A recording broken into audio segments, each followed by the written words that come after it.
ഓം gum ഗണപതയേ നമഃ. ഓം some സരസ്വത്യേ നമഃ. ഓം gum ഗുരുഭ്യോ നമഃ. ഓം ശ്രീ മാത്രേ നമഃ. ഓം ശ്രീ മഹാദേവ്യേ നമഃ.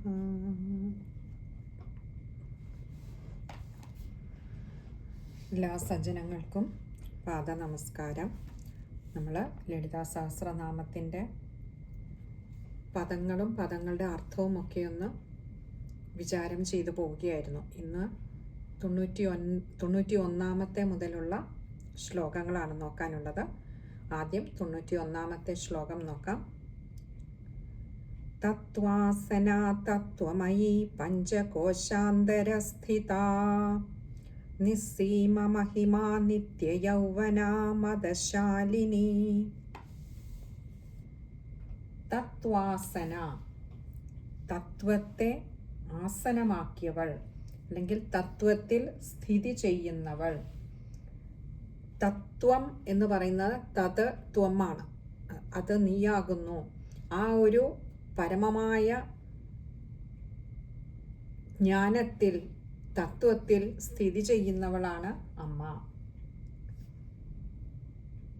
തത്വമയി, തത് ത്വം അയിയാണ് തത്വമയി. തത്പദത്തിന് ലക്ഷ്യമായിരിക്കുന്നവൾ. തത്പദം നമ്മൾ മുൻപ് കണ്ടിരുന്നു.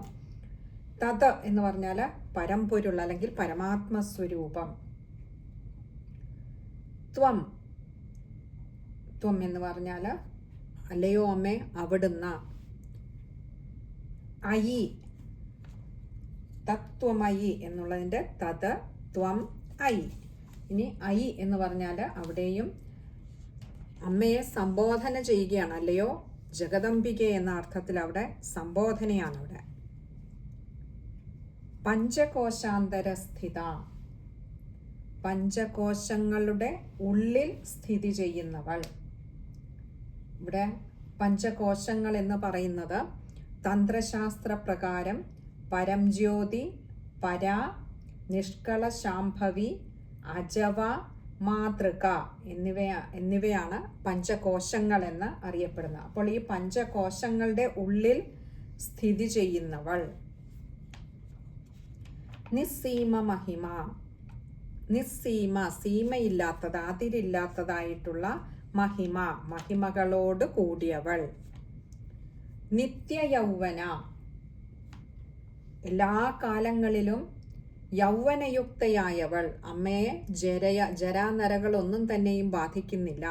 കാലത്തിൻ്റെ ഏറ്റക്കുറച്ചിലുകൾ അമ്മയുടെ ഭാവത്തിലോ രൂപത്തിലോ മാറ്റം വരുത്തുവാൻ കഴിയുന്നതല്ല. അതുകൊണ്ട് തന്നെ നിത്യവും യൗവനയുക്തയായിട്ടമ്മ നിലകൊള്ളുന്നു. മദശാലിനി, മതം കൊണ്ട് ശോഭിക്കുന്നവൾ. ഇവിടെ മതം എന്ന് പറയുമ്പോൾ ബ്രഹ്മാനന്ദ രസാസ്വാദനമാണ് ഇവിടെ ആ മതത്തിന് ഹേതുവാകുന്നത്. നമ്മൾ ഒരു തരത്തിൽ പറഞ്ഞാൽ സാത്വിക അഹങ്കാരം എന്ന് പറയില്ല, നമ്മുടെ ഉള്ളിൽ അനുഭവിക്കുന്ന ആ ഒരു ആനന്ദാനുഭൂതി, ആ ഒരു ബ്രഹ്മാനന്ദം, അതാണ് ഇവിടെ അമ്മയ്ക്ക് മതത്തിന് ഹേതു. അതുകൊണ്ട് തന്നെ മതം കൊണ്ട് ശോഭിക്കുന്നവൾ എന്ന് പറയുന്ന ഒരു തെറ്റായ അർത്ഥത്തിലല്ല അവിടെ പ്രയോഗിച്ചിരിക്കുന്നത്. ഇനി അടുത്തത് 92 ശ്ലോകമാണ്. മദഘൂർണിത രക്താക്ഷി മദപാടലഗണ്ഡഭൂഃ ചന്ദനദ്രവദിഗ്ധാംഗി ചാമ്പേയ കുസുമപ്രിയാ. മദഘൂർണിത രക്താക്ഷി, മതം കൊണ്ട് ഘൂർണിതം എന്ന് പറഞ്ഞാൽ ഇങ്ങനെ ഇളകുന്നതായിട്ടുള്ള രക്താക്ഷി. ഘൂർണിതം ഇളകുന്നതും അതേപോലെ തന്നെ അത് അന്തർമുഖവുമാണ്. കാരണം ആ അറിവ് ഉള്ളിലാണ്. അറിവ് തന്നെ സ്വരൂപം എന്നിവിടെ ദേവിയെക്കുറിച്ച് പറയുമ്പോഴും നമുക്ക് മനസ്സിലാക്കുന്നതിന് വേണ്ടിയിട്ട് ഒന്നുകൂടി പറയാം, അത് ഇളകുന്നതാണ്. ഒപ്പം അത് ഇതും കൂടി മനസ്സിലാക്കണം, ബാഹ്യമായിട്ടുള്ള ഒരു ചലനമല്ല, ഉള്ളിലേക്കുള്ള ഒരു ചലനമാണ്. ആ അന്തർമുഖവുമായിട്ടുള്ള രക്താക്ഷി, നയനങ്ങളോട് കൂടിയവൾ. ഇവിടെ രക്താക്ഷി എന്ന് പറഞ്ഞിരിക്കുന്നത് അടഞ്ഞ കണ്ണുകളെ സൂചിപ്പിക്കുന്നതാണെന്നും അല്ല, ഈ പ്രാപഞ്ചിക വിഷയങ്ങളിൽ നിന്നൊക്കെ വേർപെട്ടുകൊണ്ട് തൻ്റെ ഭക്തൻ ഒരു സാൻമാർഗിക നിഷ്ഠയിൽ മുന്നേറുന്നത് കാണുമ്പോൾ അമ്മയുടെ ഉള്ളിലുണ്ടാകുന്ന ഒരു ആനന്ദമാണ്, ആഹ്ലാദമാണ്. ആ കണ്ണുകളിലെ അരുണിമയ്ക്ക്, അതായത് തുടിക്കുന്ന ഹൃദയത്തിൻ്റെ നിറം കണ്ണുകളിൽ പ്രതിഫലിക്കുന്നു എന്ന രീതിയിലും രക്താക്ഷി എന്ന് പ്രയോഗിച്ചിരിക്കുന്നു എന്നും നമുക്ക് അതിൻ്റെ വ്യാഖ്യാനം പല ആചാര്യന്മാരും പറയുന്നത് കേട്ടിട്ടുണ്ട്. അപ്പോൾ ഏത് രീതിയിലെടുത്താലും തൻ്റെ ഭക്തനെ നേർവഴിക്ക് നയിക്കുന്നവളാണ്, സന്മാർഗ ചിന്തയിലൂടെ നയിക്കുന്നവളാണ് ദേവി.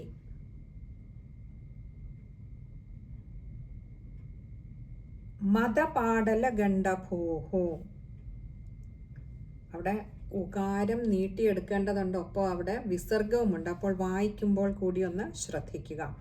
മതപാടല ഗണ്ഡഭൂഹു. ഈ പാടലം എന്ന് പറഞ്ഞാൽ ഒരു ഇളം ചുവപ്പ് നിറത്തെയാണ് പാടലം എന്ന് പറയുന്നത്. ഗണ്ഡഭൂഹു, ഗണ്ഡം കഴുത്താണ്. ഗണ്ഡഭൂഹു, ആ കഴുത്തിന് മുകളിലുള്ള കവിൾത്തടം. അപ്പോൾ മത പാടല ഗണ്ഡഭൂഹു, മതം കൊണ്ട്, മതത്തിൻ്റെ ലഹരിയിൽ ഒരു ഇളം ചുവപ്പ് വീശുന്ന കവിൾത്തടത്തോട് കൂടിയവൾ. അതായത് കവിളിണയുടെ അരുണിമയാണ് ഇവിടെ ഈ ഒരു പദത്തിൽ സൂചിപ്പിച്ചിരിക്കുന്നത്. ചന്ദനദ്രവ ദിഗ്ധാംഗി, ദിഗ്ധം എന്ന് പറഞ്ഞാൽ ലേപനം ചെയ്യപ്പെട്ടത്, പുരട്ടിയത് എന്നർത്ഥം. ചന്ദനദ്രവ ദിഗ്ധാംഗി, ചന്ദനദ്രവം എന്ന് പറഞ്ഞാൽ ചന്ദനക്കുഴമ്പ്, ദിഗ്ധാംഗി പുരട്ടിയതായിട്ടുള്ള അങ്കി, അംഗങ്ങളോട് കൂടിയവൾ. ദിഗ്ധ അങ്കിയാണ് പുരട്ടിയിട്ടുള്ള, ലേപനം ചെയ്യപ്പെട്ടിട്ടുള്ള അംഗങ്ങളോട് കൂടിയവൾ. ചാമ്പേയ കുസുമപ്രിയ, ചാമ്പേയം എന്ന് പറഞ്ഞാൽ ചമ്പകമാണ്. ചാമ്പേയ കുസുമം, ചമ്പകപ്പൂക്കളോട് പ്രിയ, താല്പര്യമുള്ളവൾ, ഇഷ്ടമുള്ളവൾ. അടുത്തത് 93-ാമത്തെ ശ്ലോകമാണ്. കുശല കോമളാകാര കുരുകുല്ല കുലേശ്വരി കുലകുണ്ടാലയ കൗളമാർഗ തൽപര സേവിത. ഇവിടെ ഗ്രന്ഥങ്ങളിൽ പാഠഭേദം കാണാം. കുലേശ്വരി എന്നും കുളേശ്വരി എന്നും ലായും ലായും കാണാറുണ്ട്. രണ്ടും ശരിയാണ് എന്ന് പറയാറുണ്ട്. കുശല, സമർത്ഥയായവൾ, കൗശല്യമുള്ളവൾ, അതായത് എന്തും സമർത്ഥമായിട്ട് നിർവഹിക്കാൻ കഴിയുന്നവൾ എന്ന അർത്ഥം. കോമളാകാര, കോമളമായ ആകാരത്തോട് കൂടിയവൾ. ആകാരം എന്ന് പറഞ്ഞാൽ നമുക്കറിയാം ആകൃതി അല്ലെങ്കിൽ രൂപം. കുരുകുല്ല, കുരുകുല്ല എന്ന ശക്തി ദേവതയോട് കൂടിയവൾ.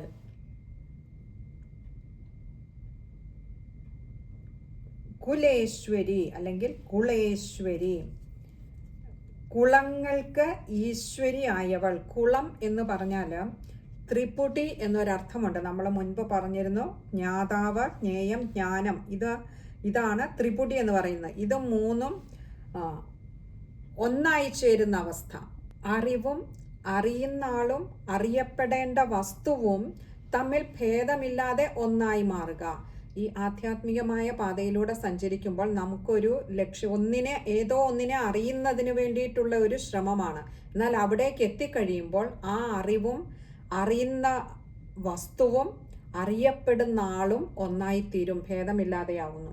ഇപ്പോൾ സൂര്യനിൽ പോയി സൂര്യൻ്റെ ചൂട് എന്താണ് എന്ന് അറിയണമെന്ന് വിചാരിച്ചാൽ ആ അറിയപ്പെടുന്ന ആള് സൂര്യനിലേക്ക് എത്തുമ്പോഴേക്ക് സൂര്യനായി മാറിയിരിക്കും. അതിനോട് ചേർന്നിട്ടുണ്ടാവും. ആ താപത്തിൽ അതിന് പ്രത്യേകം ഒരു നിലനിൽപ്പില്ല എന്ന് പറയുന്നത് പോലെ അറിവും അറിയുന്ന ആളും അറിയപ്പെടുന്ന വസ്തുവും ഒന്നായി മാറുന്ന ഒരവസ്ഥ. അങ്ങനെയുള്ളതാണ് ത്രിപുടി എന്ന് പറയുന്നത്. അപ്പോൾ ഈ ത്രിപുടികൾക്ക് ഈശ്വരിയായവളാണ് കുളേശ്വരി. നമ്മൾ പറഞ്ഞു കുളം എന്ന് പറഞ്ഞാൽ ത്രിപുടി. ഇവിടെ കുലേശ്വരി എന്നും പറഞ്ഞു കേൾക്കാറുണ്ട്.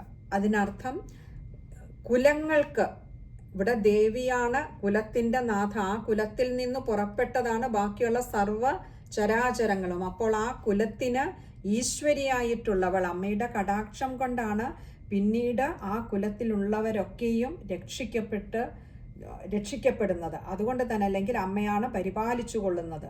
അതുകൊണ്ട് ഇവിടെ കുലേശ്വരി എന്ന് പറഞ്ഞാലും കുളേശ്വരി എന്ന് പറഞ്ഞാലും അമ്മയെ സംബന്ധിച്ചിടത്തോളം അത് തീർത്തും അനുയോജ്യമാണ്.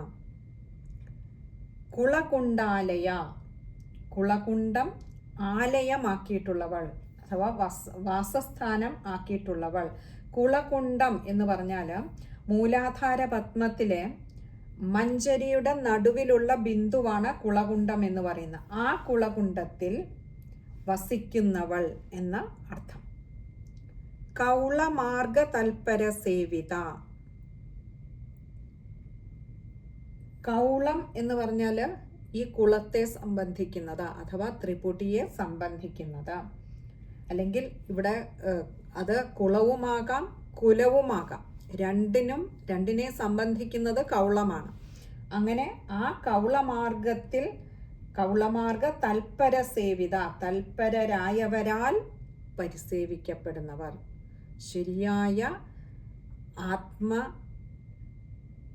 ചിന്താമാർഗങ്ങളിലൂടെ പാതയിലൂടെ ചരിക്കുന്നവരാൽ പരിസേവിക്കപ്പെടുന്നവളാണ് കൗളമാർഗ തൽപര സേവിത. ഈ കൗളമാർഗത്തിലൂടെ സഞ്ചരിക്കുന്ന, അതിൽ തൽപരരായവരാൽ പരിസേവിക്കപ്പെടുന്നവൾ. ഇനി അടുത്തത് 94-ാമത്തെ ശ്ലോകമാണ്.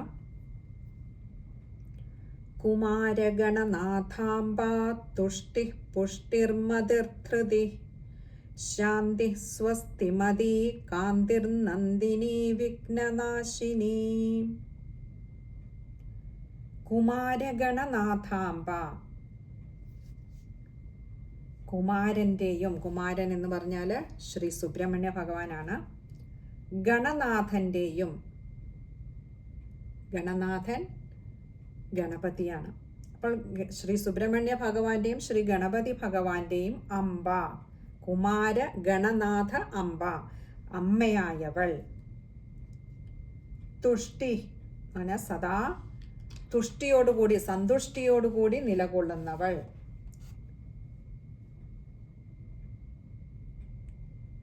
പുഷ്ടിർ മതിർധൃതി, പുഷ്ടി മതി ധൃതി, ഇങ്ങനെ 3 വാക്കുകൾ അവിടെ വരുന്നുണ്ട്. പുഷ്ടി എന്ന് പറഞ്ഞാൽ പോഷിപ്പിക്കുക അഥവാ പോഷണ ശക്തിയായി വർത്തിക്കുന്നവൾ.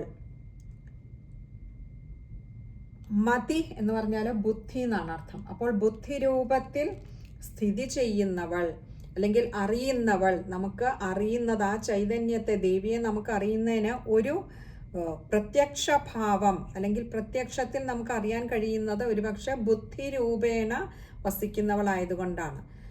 ദേവി മഹാത്മ്യത്തിൽ പറയുന്നത് പോലെ യാ ദേവി സർവഭൂതേഷു ബുദ്ധിരൂപേണ സംസ്ഥിത നമസ്തസ്യൈ നമസ്തസ്യൈ നമസ്തസ്യൈ നമോ നമഃ. യാതൊരു ദേവിയാണോ സർവ ചരാചരങ്ങളിലും ബുദ്ധിരൂപത്തിൽ വർത്തിക്കുന്നത്, ആ ദേവിക്കായിക്കൊണ്ട് നമസ്കാരം അർപ്പിക്കുന്നു. അപ്പോൾ ബുദ്ധിരൂപത്തിൽ വസിക്കുന്നവൾ. ധൃതി എന്ന് പറഞ്ഞാൽ ധൈര്യരൂപിണി. അപ്പോൾ ബുദ്ധിയായും ധൈര്യമായും ഒക്കെ നമ്മുടെ ഉള്ളിൽ വസിക്കുന്നത് ആ ജഗദംബിക തന്നെയാണ്. ശാന്തി, ശമ സ്വഭാവത്തോടു കൂടിയവൾ. അതായത് സുഖദുഃഖങ്ങളിലും ലാഭാലാഭങ്ങളിലും ജയപരാജയങ്ങളിലും ഒക്കെ മനസ്സിൻ്റെ ഒരു സന്തുലിതാവസ്ഥ, മനസ്സിനുണ്ടാകുന്ന ഒരു സന്തുലിതാവസ്ഥയാണ് ഈ ശാന്തി എന്ന് പറയുന്നത്. അപ്പോൾ ആ ശാന്തി സ്വഭാവത്തോട് കൂടിയവൾ. കാരണം നമുക്ക് സാധാരണ സുഖമുണ്ടാവുമ്പോൾ നമ്മളൊക്കെ വളരെ പ്രസന്നവദനരായിരിക്കും.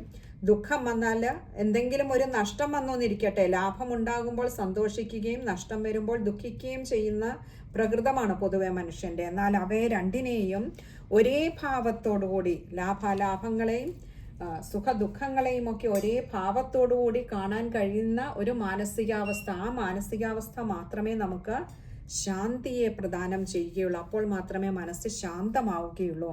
ഇവിടെ ദേവിയുടെ നാമം ശാന്തി. ആ ശമ സ്വഭാവമുള്ളവൾ അഥവാ ഭക്തർക്ക് ശാന്തിയെ പ്രദാനം ചെയ്യുന്നവൾ. സ്വസ്തിമതി. സ്വസ്തി എന്ന് പറഞ്ഞാൽ സു അസ്ഥി എന്നാണ്. അതെ, സു എന്ന് പറഞ്ഞാൽ ശോഭനമായിട്ടുള്ളത്, അസ്ഥി എന്നാൽ ഉണ്മ. അപ്പോൾ ശോഭനമായിട്ടുള്ള ഉണ്മ എന്ന് പറയുന്നത് തന്നെ അത് തന്നെ ബ്രഹ്മമാണ്. അപ്പോൾ അതിനെയാണ് ആ പാരമാർത്ഥിക സത്ത എന്ന് പറയുന്നത്. ഇവിടെ ദേവിയെക്കുറിച്ച് പറയുമ്പോൾ സ്വസ്തിമതി എന്ന് പറഞ്ഞാൽ ആ പാരമാർത്ഥിക സത്യം തന്നെയാണ്, സത്വം തന്നെയാണ്, സത്ത തന്നെയാണ് ദേവി. ഇവിടെ ചില ആചാര്യന്മാർ ചില സമയത്ത് സ്വസ്തിമതി എന്നുള്ളതിന് അർത്ഥം പറയുമ്പോൾ പറയാറുണ്ട്. സ്വസ്തി എന്നാൽ മംഗളം അല്ലെങ്കിൽ അനുഗ്രഹം, ഇങ്ങനെയൊക്കെ അർത്ഥം പറയും. സ്വസ്തിമതി, മത് എന്ന് പറഞ്ഞാൽ അതിനോട് ചേർന്ന് സ്വസ്തിമതി. അപ്പോൾ മംഗളത്തോട് ചേർന്നവൾ അല്ലെങ്കിൽ മംഗളം കൂടെയുള്ളവൾ, പുണ്യം കൂടെയുള്ളവൾ എന്നൊക്കെ അർത്ഥം പറയാം അവിടെ. കാന്തിർ നന്ദിനി, കാന്തിഹി നന്ദിനി, ഇങ്ങനെ രണ്ട് വാക്കുകൾ അവിടെയുണ്ട്. കാന്തി എന്ന് പറഞ്ഞാൽ പ്രകാശരൂപമായിട്ട് എല്ലാത്തിനെയും പ്രകാശിപ്പിക്കുന്ന ഒരു കാന്തിയോട് കൂടിയവൾ. നന്ദിനി, നന്ദിനി എന്ന് പറഞ്ഞാൽ നന്ദിപ്പിക്കുന്നവളെയാണ് നന്ദിനി എന്ന് പറയുന്നത്. നന്ദിപ്പിക്കുക എന്ന് പറഞ്ഞാൽ ആനന്ദിപ്പിക്കുക.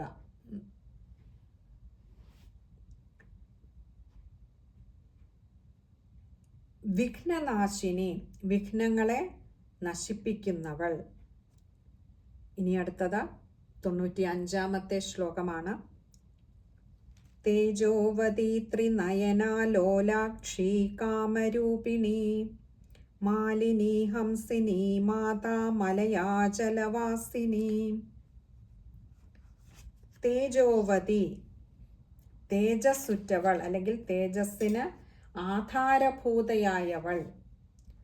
ത്രിനയന, 3 നയനങ്ങളോട് കൂടിയവൾ. ഇവിടെ 3 നയനങ്ങളോട് കൂടിയവൾ എന്ന് പറയുമ്പോൾ നമ്മൾ ശിവനെക്കുറിച്ച് പറയുന്ന ആ 3 കണ്ണുകളല്ല, ദേവിയുടെ 3 കണ്ണുകൾ എന്ന് പറയുന്നത് സൂര്യനും ചന്ദ്രനും അഗ്നിയുമാണ്. അപ്പോൾ ഇങ്ങനെയുള്ള 3 നയനങ്ങളോട് കൂടിയവൾ. ലോലാക്ഷി, ലോലാക്ഷി കാമരൂപിണി. ലോലാക്ഷി എന്ന് പറഞ്ഞാൽ വളരെ സുന്ദരികളിലൊക്കെ നമ്മളെപ്പോഴും പറയും ലോലാക്ഷിമാരാണ്, കാമം ജനിപ്പിക്കുമാറ് രൂപവതിയായവൾ എന്നർത്ഥം.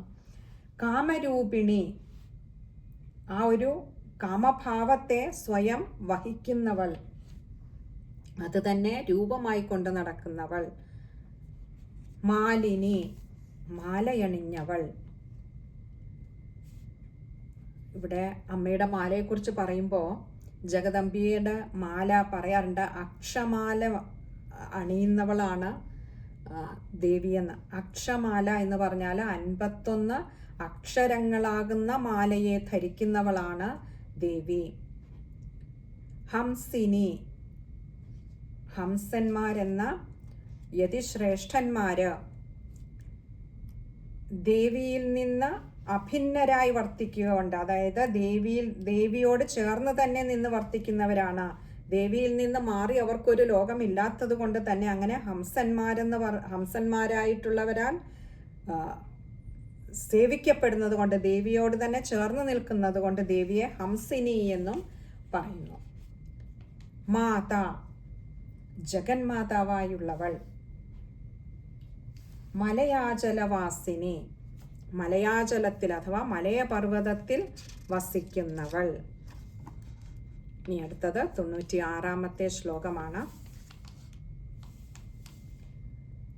സുമുഖി നളിനി സുഭ്രുശോഭനാസുരനായിക കാളകണ്ഠി കാന്തിമതി ക്ഷോഭിണി സൂക്ഷ്മരൂപിണി. സുമുഖി, ശോഭനമായ മുഖകാന്തിയോട് കൂടിയവൾ അല്ലെങ്കിൽ സുന്ദരമായിട്ടുള്ള മുഖത്തോട് കൂടിയവൾ. നളിനി, ഉത്തമയായ സ്ത്രീരത്നമാണ് നളിനി എന്ന വാക്കുകൊണ്ട് അർത്ഥമാക്കുന്നത്. ദേവിയെ സംബന്ധിച്ചിടത്തോളം അമ്മയെ കവിഞ്ഞ് മറ്റൊരു ഉത്തമയായ സ്ത്രീരത്നത്തെ കാണുക അസാധ്യമാണ്. സുഭ്രു, ഭ്രൂ എന്ന് പറഞ്ഞാൽ പുരികക്കൊടിയാണ്. സു എന്നാൽ ശോഭനമായിട്ടുള്ളത്, നല്ലത്, മനോഹരമായിട്ടുള്ളത് എന്നൊക്കെയാണ്. അപ്പോൾ സുഭ്രൂ എന്ന് പറഞ്ഞാൽ മോഹനമായിട്ടുള്ള, അതിസുന്ദരമായിട്ടുള്ള പുരികക്കൊടികളോട് കൂടിയവൾ. ശോഭന, എപ്പോഴും ശോഭിച്ചുകൊണ്ടിരിക്കുന്നവൾ, പ്രകാശിച്ചുകൊണ്ടിരിക്കുന്നവൾ. സുരനായിക, സുരന്മാര്, ദേവന്മാർക്ക് നായികയായിട്ടുള്ളവൾ. അങ്ങനെ പറയാൻ കാരണം തന്നെ നമുക്കറിയാം, ദേവന്മാരുടെ കാര്യ സിദ്ധിക്ക് വേണ്ടി ദേവി ഒരുപാട് തവണ പല ഭാവങ്ങളും പല രൂപങ്ങളും സ്വീകരിച്ച് ദേവന്മാരെ രക്ഷിച്ചിട്ടുണ്ട്. അപ്പോൾ അങ്ങനെ ദേവന്മാരുടെ അല്ലെങ്കിൽ സുരന്മാർക്ക് അധീശയായിരിക്കുന്നവൾ. കാളകണ്ഠി, കാളകണ്ഠൻ എന്ന് പറഞ്ഞാൽ ശിവനാണ്. കാളകണ്ഠി എന്ന് പറഞ്ഞാൽ ശിവപത്നി. ഇനി മറ്റൊരു അർത്ഥം പറയാറുണ്ട്, കാളമായിട്ടുള്ള കണ്ഠത്തോട് കൂടിയവൾ കാളകണ്ഠി. ഇവിടെ കാളമായ കണ്ഠം, കളം എന്ന് പറഞ്ഞാൽ മധുരമാണ്. അപ്പോൾ മധുരിതമായിട്ടുള്ള കണ്ഠത്തോട് കൂടിയവൾ കാളകണ്ഠി എന്നും അർത്ഥം പറയാറുണ്ട്. കാളകണ്ഠി, കാന്തിമതി, ക്ഷോഭിണി, സൂക്ഷ്മരൂപിണി, ഇങ്ങനെ കുറച്ചധികം വാക്കുകൾ അവിടെ വരുന്നുണ്ട്. കാന്തിമതി എന്ന് പറഞ്ഞാൽ, കാന്തി എന്നാൽ പ്രഭ അല്ലെങ്കിൽ ശോഭ എന്നർത്ഥം. അപ്പോൾ തിളങ്ങുന്ന പ്രഭയോട് കൂടിയവൾ കാന്തിമതി. ക്ഷോഭിണി, മനസ്സിന് ക്ഷോഭമുളവാക്കുന്നവൾ. ഇവിടെ ക്ഷോഭം എന്നതിന് കോപം എന്ന അർത്ഥത്തിലല്ല, ഉത്സാഹശക്തിയെയാണ് ഇവിടെ ക്ഷോഭം എന്ന് വർണ്ണിച്ചിരിക്കുന്നത്. അപ്പോൾ നമ്മുടെ മനസ്സിന് ആ ഒരു ഉത്സാഹത്തെ ഉളവാക്കുന്നത്. ക്രിയാശക്തി, ജ്ഞാനശക്തി, ഇച്ഛാശക്തി സ്വരൂപിണിയാണ് ദേവി. അപ്പോൾ ഉള്ളിൽ നമുക്ക് വർത്തിക്കാനുള്ള ഇച്ഛയുണ്ടാക്കുന്ന, അത് ക്രിയാരൂപത്തിൽ വർത്തിക്കുന്നു. അതിനൊക്കെ ആധാരമായിട്ടുള്ളതാണ് ജ്ഞാനം. അതിനെക്കുറിച്ച്, ചെയ്യുന്നതിനെക്കുറിച്ച്, എന്താണ് ചെയ്യാൻ പോകുന്നത് എന്നതിനെക്കുറിച്ചൊരു അറിവുണ്ടാവുക, എന്തിനു വേണ്ടി ചെയ്യുന്നു എന്നതിനെക്കുറിച്ച് അറിവുണ്ടാവുക. അപ്പോൾ ഈ രീതിയിലൊക്കെ മനസ്സിന് ഉത്സാഹമുളവാക്കുന്നവളാണ് ദേവി. സൂക്ഷ്മരൂപിണി, വളരെ സൂക്ഷ്മമായ രൂപത്തോടു കൂടിയവൾ. ഇവിടെ സൂക്ഷ്മം എന്നുദ്ദേശിച്ചിരിക്കുന്നത് ഇന്ദ്രിയങ്ങൾക്ക് ഗോചരമാകാത്തത്ര സൂക്ഷ്മമാണ്. അത്ര മാത്രം നമുക്ക് അതീവ സൂക്ഷ്മമായിട്ടുള്ളതാണ് ദേവി. നമുക്ക് കണ്ണുകൊണ്ട് കാണാനോ കാതുകൊണ്ട് കേൾക്കാനോ അല്ലെങ്കിൽ മൂക്കുകൊണ്ട് മണത്തോ നാവുകൊണ്ട് രുചിച്ചോ ത്വക്കിലൂടെ സ്പർശിച്ചോ അറിയാൻ കഴിയുന്നതല്ല അമ്മ. അതിനുമൊക്കെ അതീതമായി സൂക്ഷ്മമായ രൂപത്തോട് കൂടിയവളാണ് അമ്മ. ഇനി അടുത്തത് 97-ാമത്തെ ശ്ലോകമാണ്. വജ്രേശ്വരി വാമദേവി വയോവസ്ഥാ വിവർജിത, സിദ്ധേശ്വരി സിദ്ധവിദ്യാ സിദ്ധമാതാ യശസ്വിനി.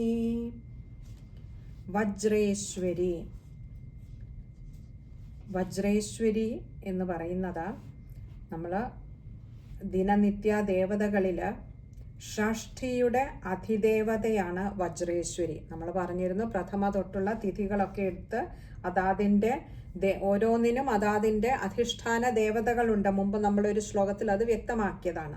അങ്ങനെ ഷഷ്ഠിയുടെ അതിദേവതയാണ് വജ്രേശ്വരി എന്ന് പറയുന്നത്.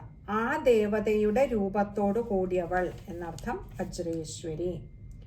വാമദേവി, വാമദേവന്റെ പത്നി. വാമദേവൻ എന്ന് പറഞ്ഞാൽ നമുക്കറിയാം ശിവൻ. ഇനിയും അതും അല്ലെങ്കിൽ വാമം എന്ന് പറഞ്ഞാൽ ഇടത്തേത്. അപ്പോൾ ആ ഇടത്തുവശത്ത് ഉള്ളത്, പരമശിവന്റെ ഇടത്തുവശത്ത് ഉള്ളവൾ വാമദേവി. അടുത്തത് വയോവസ്ഥാ വിവർജിത. വയോവസ്ഥ, വയഃ അവസ്ഥ വിവർജിത.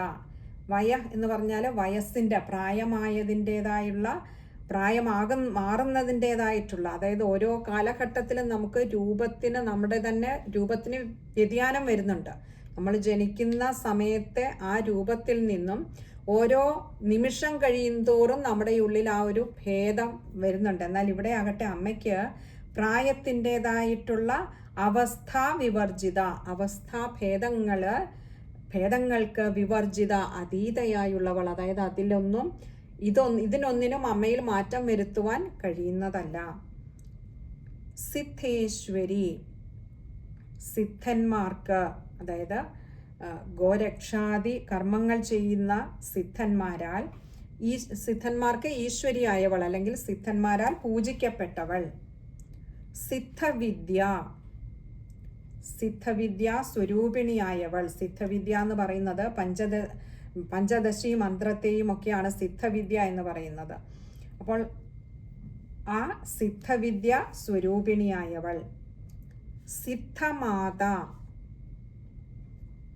സിദ്ധന്മാർക്ക് മാതാവായവൾ.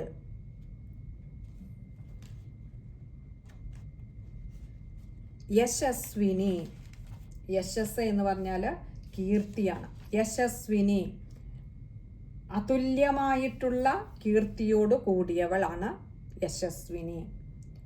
വിശുദ്ധി, അടുത്ത ശ്ലോകം 98-ാമത്തെ ശ്ലോകമാണ്.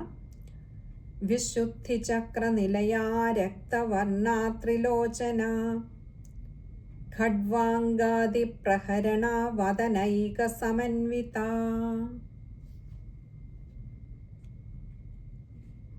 വിശുദ്ധി ചക്രനിലയ രക്തവർണ ത്രിലോചന.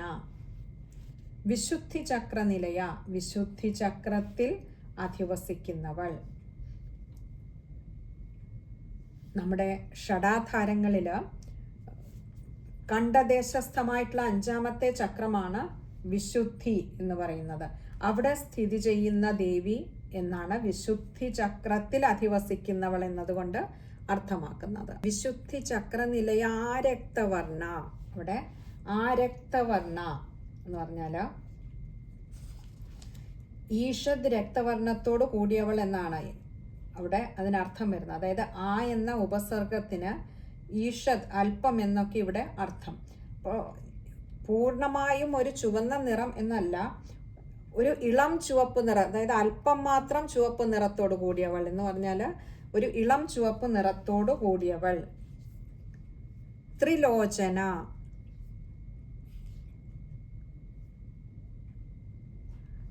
നമ്മൾ മുമ്പ് പറഞ്ഞു 3 കണ്ണുകളോട് കൂടിയവൾ. ഇവിടെ 3 കണ്ണുകളോട് കൂടിയവൾ എന്ന് പറയുമ്പോൾ ഈ 3 കണ്ണുകളോട് കൂടിയ സ്വരൂപം അമ്മയുടെ ഡാകിനി ദേവി എന്ന ഭാവത്തിനാണുള്ളത്.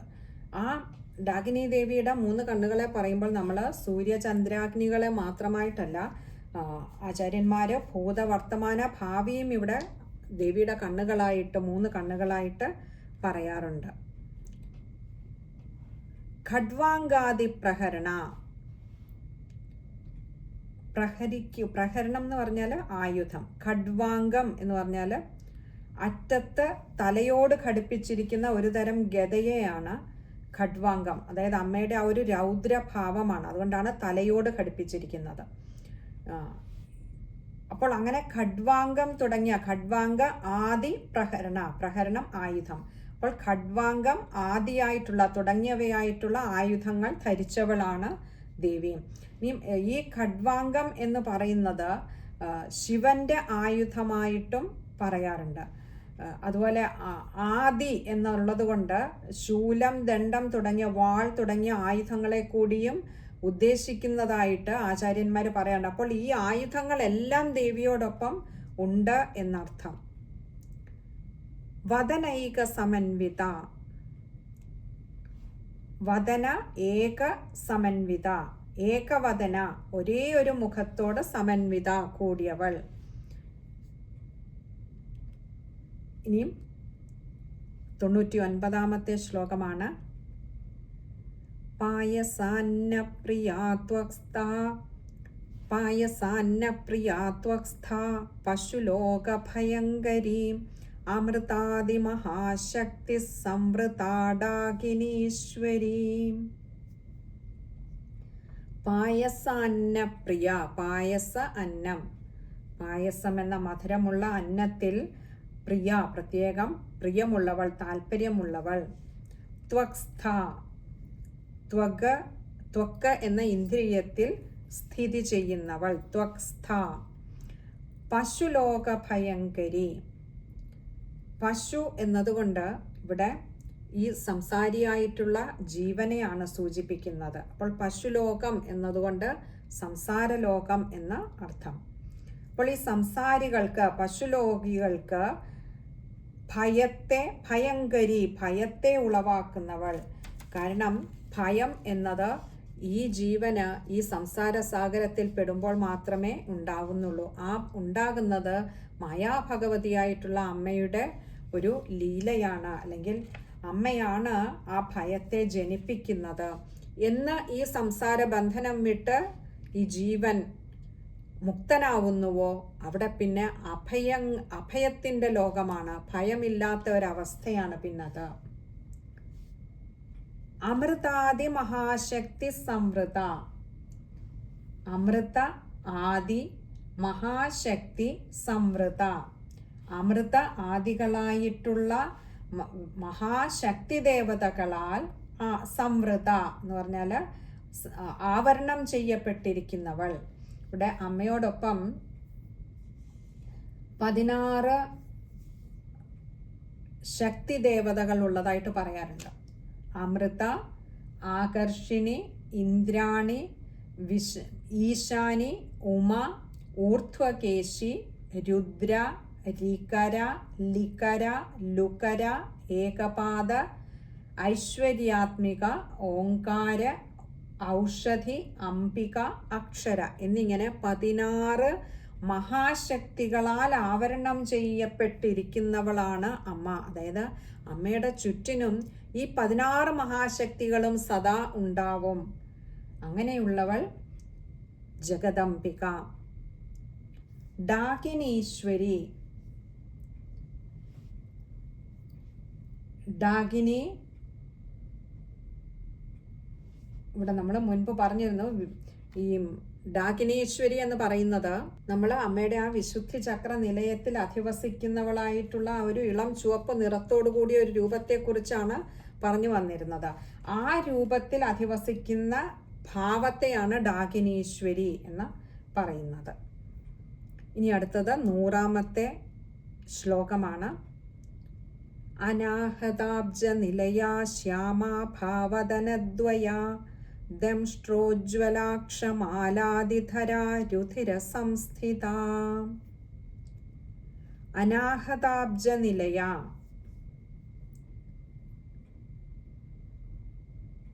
അനാഹത അബ്ജ നിലയ. അനാഹത പത്മത്തിൽ, അതായത് ഹൃദയദേശത്തെയാണ് നമ്മൾ അനാഹത പത്മം എന്ന് പറയുന്നത്. അവിടെ നിലയ, വസിക്കുന്നവൾ, നമ്മുടെ ഹൃദയ പത്മത്തിൽ വസിക്കുന്നവൾ.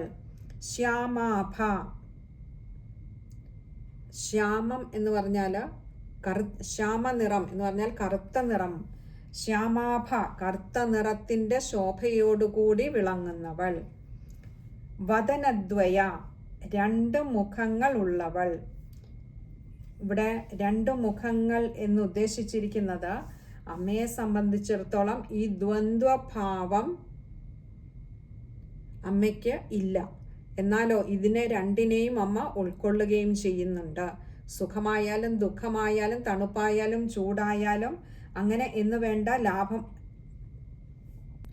ലാഭമായാലും നഷ്ടമായാലും എല്ലാത്തിനെയും ഒരു സമബുദ്ധിയോടുകൂടി ഉൾക്കൊള്ളുന്നുണ്ട്. കാരണം അപ്പോൾ ആ ഒരു ദ്വന്ദ്വഭാവത്തിൽ സൂചിപ്പിക്കുന്നതിന് വേണ്ടി. എന്നാൽ അമ്മയുടേത് അദ്വൈത ഭാവമാണ്, ഒരൊറ്റ ഭാവമേ ഉള്ളൂ അമ്മയ്ക്ക്. പക്ഷെ ഇതിനെ രണ്ടിനെയും ഉൾക്കൊണ്ടുകൊണ്ട് രണ്ടും ഒരേപോലെ നിർവീര്യമാക്കപ്പെടുന്നു. അമ്മയുടെ ഉള്ളിൽ രണ്ടിനും സ്ഥാനമില്ലാതെ ഇരിക്കുന്നു എന്ന് കാണിക്കാൻ വേണ്ടിയിട്ടാണ് വദനദ്വയ, 2 മുഖങ്ങളോട് കൂടിയവൾ. ദംഷ്ട്രോജ്വലാക്ഷമാലാദിധര. ദംഷ്ട്രോജ്വല അക്ഷമാലാദിധര. അങ്ങനെ 2 നാമങ്ങൾ അവിടെ വരുന്നുണ്ട്. ദംഷ്ട്രോജ്വല, തിളങ്ങുന്ന ഉജ്ജ്വലമായിട്ടുള്ള ദംഷ്ട്രകളെ കൊണ്ട് ശോഭിക്കുന്നവൾ. അക്ഷമാലാദിധര, അക്ഷമാല ധരിക്കുന്നവൾ. നമ്മൾ മുമ്പ് പറഞ്ഞിരുന്നു അക്ഷമാല എന്ന് പറയുന്നത് അവിടെയും 2 തരത്തിൽ അതിനെ വ്യാഖ്യാനിക്കാറുണ്ട്. 51 അക്ഷരങ്ങളെ കോർത്തിണക്കിയതാണ് അക്ഷമാല എന്ന്. അങ്ങനെയുള്ള മാലയെ ധരിക്കുന്നവൾ, രുദ്രാക്ഷമാല ധരിക്കുന്നവൾ എന്ന് 2 വ്യാഖ്യാനങ്ങൾ ഈ ഒരു പദത്തിന് ആചാര്യന്മാർ പറയാറുണ്ട്. ഇനി അടുത്തത് രുധിര സംസ്ഥിത. രുധിരം എന്നാൽ രക്തം. രുധിര സംസ്ഥിത, രക്തത്തിൽ സ്ഥിതി ചെയ്യുന്നവൾ. ഇനി നമുക്ക് 101-ാമത്തെ ശ്ലോകമാണ്. കാളരാത്ര്യാദിശക്ത്യൗഘവൃത സ്നിഗ്ധൗദനപ്രിയ മഹാവീരേന്ദ്ര വരദാ രാഗിണ്യംബാ സ്വരൂപിണി. കാളരാത്ര്യാദിശക്ത്യൗഘവൃത, കാളരാത്രി ആദി ശക്തി ഔഘവൃത, ശക്തിയൗഘം. ശക്തി ഓഘം എന്ന് പറഞ്ഞാൽ കൂട്ടം, സമൂഹം എന്നർത്ഥം. ശക്തിയൗഘം, ശക്തി സമൂഹമാണ്. കാളരാത്രി ആദി, കാളരാത്രി ആദിയായിട്ടുള്ള തുടങ്ങിയ ശക്തി ഓഘം അല്ലെങ്കിൽ ശക്തിയൗഘം, ആ ശക്തി സമൂഹത്താൽ വൃത എന്ന് പറഞ്ഞാൽ അങ്ങനെ ചുറ്റപ്പെട്ട് നിൽക്കുന്നവൾ. അതായത് ഹൃത്പത്മത്തിൽ നമുക്കറിയാം പറയാറുണ്ട് 12 അത്ര ദളങ്ങൾ. അപ്പോൾ അവയിൽ ഓരോന്നിലും ഈ ഒരു ശക്തിവിശേഷം സ്ഥിതി ചെയ്യുന്നുണ്ടത്രേ. കാളരാത്രി തുടങ്ങിയ ഈ ശക്തികൾ അത്രയും, ശക്തികളുടെ സമൂഹം അത്രയും അങ്ങനെ അവയിൽ ചൂഴ്ന്നു നിൽക്കുകയാണ് അത്രേ, ചുറ്റപ്പെട്ട് നിൽക്കുകയാണ് അത്രേ. സ്നിഗ്ധൗദന പ്രിയ,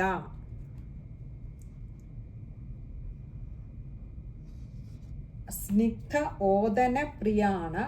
ഓദനം എന്ന് പറഞ്ഞാൽ ചോറ്, ചോറെന്ന് നെയ്ച്ചോറ്, ഇങ്ങനെ പല ഇത് പറയാറുണ്ട്.